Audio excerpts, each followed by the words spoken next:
140 కోట్ల భారతీయుల కల. అమెరికా అధ్యక్ష పీఠంపై భారత సంతతికి చెందిన వ్యక్తి కూర్చోవాలని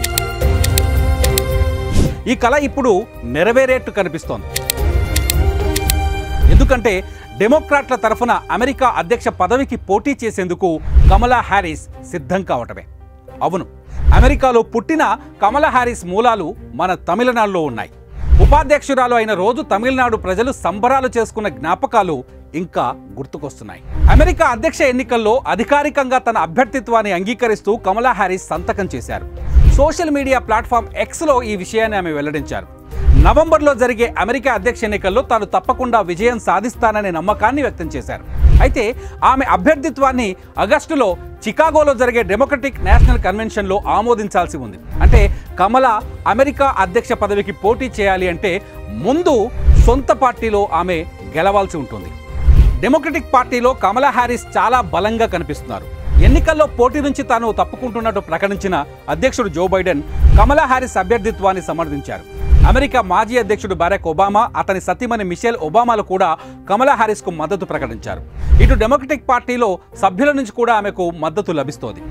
నామినేషన్ గెలుపొందేందుకు జరిగిన తొలి రౌండ్ ఓటింగ్లో 1976 కంటే ఎక్కువ ఎండార్స్మెంట్లు ఆమెకు లభించాయి. ఇవన్నీ చూస్తే డెమోక్రాట్ల తరఫున అధ్యక్ష ఎన్నికకు కమలా హ్యారిస్ దాదాపు ఖరారైనట్టే అని చెబుతున్నారు. ఇంకో మంచి విషయం ఏంటంటే కమలా హ్యారిస్కు విరాళాలు వెల్లువెత్తాయి. కమల పేరు ప్రకటించిన 24 గంటల్లోనే $8 కోట్ల అంటే ఇండియన్ కరెన్సీలో 670 కోట్ల రూపాయలు విరాళాలుగా వచ్చాయి.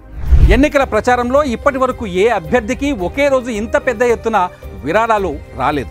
ఈ ఫండ్ రైజింగ్ కమలా హ్యారిస్ను డెమోక్రాట్లు తమ అభ్యర్థిగా బలపరిచినట్టు సంకేతాన్ని ఇస్తున్నాయి.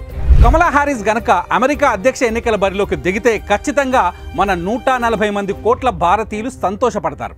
ఇండియన్ బ్లడ్ ఉన్న వాళ్ళు ఎవరైనా ఒకరు ఖచ్చితంగా అమెరికా అధ్యక్ష పీఠంలో కూర్చోవాలని కోరుకుంటున్న ఇండియాకు ఇది కలిసి వచ్చే అవకాశం.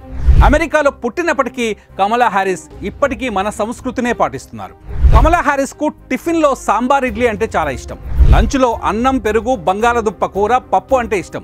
భారతీయ ఆహారం పట్ల ఉన్న ప్రేమే ఆమెను అమెరికాలో భారతీయ అమెరికన్ కమ్యూనిటీలకు దగ్గర చేసింది. అగ్రరాజ్యంలో అమెరికాలో ఉన్నప్పటికీ తన దేశ సంస్కృతిని, మూలాలను ఆమె వదిలిపెట్టలేదు. కట్టుబొట్టులో కూడా ఆమె ఇప్పటికీ ఇండియన్గానే కనిపిస్తారు.